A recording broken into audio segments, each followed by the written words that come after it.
ഈ ശോംശിഹായ്ക്ക് സ്തുതിയായിരിക്കട്ടെ. ഞാൻ മാണിപ്പറമ്പലച്ചൻ. ഞാൻ എൻ്റെ മറ്റൊരു പുസ്തകം പരിചയപ്പെടുത്തുകയാണ്. ഇനിയും പിറക്കാത്ത വചനം, അങ്ങനെയാണ് പേര്. ഞാൻ മധ്യപ്രദേശിലെ സത്നയിൽ 3 വർഷം പഠിപ്പിച്ചിരുന്നു. അപ്പോൾ അവിടെ ഡീക്കന്മാരെല്ലാവരും എൻ്റെ മുറിയിൽ സമ്മേളിച്ചിരുന്നു. അപ്പോൾ ഞാനിങ്ങനെ ആ സമയത്താണ് ഞാൻ ഈ പുസ്തകം രചിച്ചുകൊണ്ടിരിക്കണേ. അപ്പോൾ അവരോട് ഞാനിങ്ങനെ പല ടൈറ്റിൽസ് ഞാനിങ്ങനെ എഴുതി.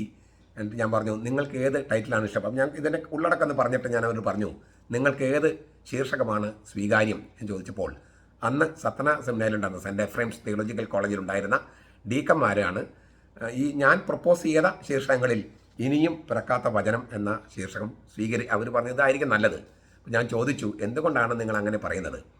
അപ്പോൾ അവർ പറഞ്ഞതാണ്, അച്ഛൻ്റെ ഹൃദയത്തിലെ വേദന വെളിപ്പെടുത്തുന്ന ഒരു ശീർഷകമാണത്.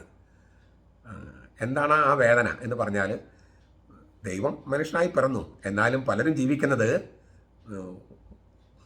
ദൈവം മനുഷ്യനായി വരാത്തതുപോലെയാണ് പലരും ജീവിക്കുന്നത്. അപ്പോൾ ഇനിയും പിറക്കാത്ത വചനം മാംസമായി നമ്മുടെ ഇടയിൽ വസിച്ചുവെന്ന് തിരുവചനം പറയുന്നു. എന്നാൽ പലരും അത് സംഭവിക്കാത്ത പോലെയാണ് പലരും ജീവിക്കുന്നത്. മനുഷ്യാവതാരം നടക്കാത്തതുപോലെയാണ് പലരും ജീവിക്കുന്നത്. അത് അച്ഛൻ്റെ ഹൃദയത്തെ മതിക്കുന്ന വലിയൊരു വേദനയാണ്. ആ വേദന വെളിപ്പെടാൻ ഈ ശീർഷകം ഉപകരിക്കും എന്ന് പറഞ്ഞിട്ടാണ് ഡീക്കന്മാർ അത് സെലക്ട് ചെയ്തത്. 7 മിനിറ്റ് പ്രഭാഷണങ്ങൾ എന്നാണ് കൊടുത്തിരിക്കുന്നത്. അതായത് സീറോ മലബാർ സഭ, സീറോ മലങ്കര, ലത്തീൻ സഭയിലെ 3 സൈക്കിൾസ് ഉണ്ട്, ABC. അതിലെല്ലാം അതിന് ചേർന്ന തരത്തിലുള്ള ഞായറാഴ്ചകൾക്ക് വായനകൾക്കുള്ള ആ വായനകളുടെ ചെറിയ പ്രസംഗങ്ങൾ 7 മിനിറ്റ് വീതം. അപ്പോൾ പള്ളിയിൽ ഒരു 7 മിനിറ്റ് പ്രസംഗിക്കാൻ പറ്റുന്ന തരത്തിലാണ് അവതരിപ്പിച്ചിരിക്കുന്നത്. എല്ലാ പള്ളിയിൽ മാത്രമല്ല, കുടുംബ യൂണിറ്റുകളിലും ബേസിക് ക്രിസ്ത്യൻ കമ്മ്യൂണിറ്റീസിലും BCCയിലും ഒക്കെ നമുക്കത് ഉപയോഗപ്പെടുത്താം. ഇത് 4ാമത്തെ പതിപ്പാണ്. അതായത് എന്ന് വെച്ചാൽ 3000 കോപ്പി വെച്ച് ഓരോ പതിപ്പിലും 4 3 12 12000 കോപ്പികൾ നമ്മുടെ ഇടയിൽ ഇത് വിറ്റുപോയിട്ടുണ്ട്. 12000 കോപ്പികൾ, അല്ലെങ്കിൽ 12000 കോപ്പികളിലെ അതിലത്തെ അവസാനത്തെ എഡിഷനാണ് ഈ 4ാമത്തെ പതിപ്പ്.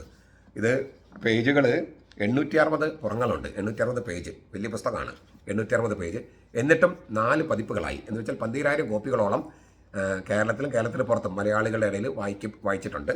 ഞാൻ ഒന്നുകൂടി പറയുകയാണ്, സീറോ മലബാർ സഭ, മലങ്കര സഭ, ലത്തീൻ സഭയിൽ ABC, അങ്ങനെ ഞായറാഴ്ചയിൽ വായിക്കുന്ന എല്ലാ സുവിശേഷ പാഠങ്ങൾക്കുള്ള വ്യാഖ്യാനവും സന്ദേശവും പ്രസംഗ രൂപത്തിൽ അവതരിപ്പിച്ചിരിക്കുന്ന ഗ്രന്ഥമാണിത്.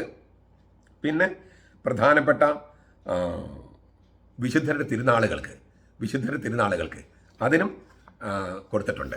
ഇതിനു മുമ്പ് ഞാൻ ആത്മാവിൻ്റെ വാൾ എന്ന് പറഞ്ഞിട്ട് 5 വോള്യങ്ങൾ നിങ്ങളുടെ മുമ്പിൽ പരിചയപ്പെടുത്തിയിരുന്നു. അതിലുള്ള ഒരു സംഗതിയും ഇതിനകത്തില്ല, ഇതിനകത്ത് ഒരു സംഗതിയും അതിനകത്തുമില്ല. അതെല്ലാം വ്യത്യസ്തമാണ്. നമ്മൾ ഏറ്റവും കൂടുതൽ ഉപയോഗിക്കപ്പെടുന്ന രീതി അവലംബിച്ചിരിക്കുന്നു എന്ന് മാത്രമേ ഉള്ളൂ. അതിനാൽ ഈ പുസ്തകം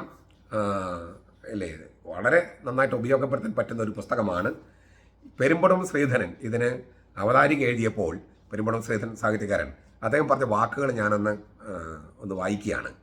അടിസ്ഥാന വിശ്വാസങ്ങളിൽ ഉറച്ചു നിൽക്കുമ്പോൾ തന്നെ വിശ്വാസത്തിൻ്റെ പരമ്പരാഗത ശൈലികളിൽ നിന്ന് മാറി നടക്കാൻ ഈ ലേഖനങ്ങൾ വായനക്കാരനെ ക്ഷണിക്കുന്നു. വിശ്വാസത്തിൻ്റെ ശാദ്വലങ്ങളിൽ നിന്ന് അത് വായനക്കാരനെ അകറ്റിക്കൊണ്ടു പോവുകയല്ല, ആധ്യാത്മികതയുടെ പുതിയ തെളിനീർ തടാകങ്ങളിലേക്ക് നയിക്കുകയാണ് ചെയ്യുന്നത്. തന്നോട് തന്നെ തർക്കിച്ചുകൊണ്ട് തർക്കങ്ങൾക്കൊക്കെ അപ്പുറത്തുള്ള അനുഭൂതി സാക്ഷാത്കാരത്തിലേക്ക് ഈ എഴുത്തുകാരൻ മാണിപ്പറമ്പലച്ചൻ വായനക്കാരനെ കൂട്ടിക്കൊണ്ടുപോകുന്നു. ആധ്യാത്മികതയുടെ മായക്കാഴ്ചകൾക്കപ്പുറത്ത് അതിൻ്റെ യഥാർത്ഥമായി പൊരുൾ പ്രകാശം ചൊരിയുന്ന ഒരു ഭാവസീമയിൽ അറിയാതെ നമ്മൾ ചെന്നെത്തുന്നു. വേദാന്തത്തിൻ്റെ ഭാഷ കൈകാര്യം ചെയ്യുന്നത് അങ്ങനെ ഒരു അനുഭവത്തെയാണ്. അദ്ദേഹത്തിൻ്റെ സ്വതസിദ്ധമായ സാഹിത്യ ശൈലിയിൽ അദ്ദേഹം പറഞ്ഞിരിക്കുന്ന സംഗതിയാണ്.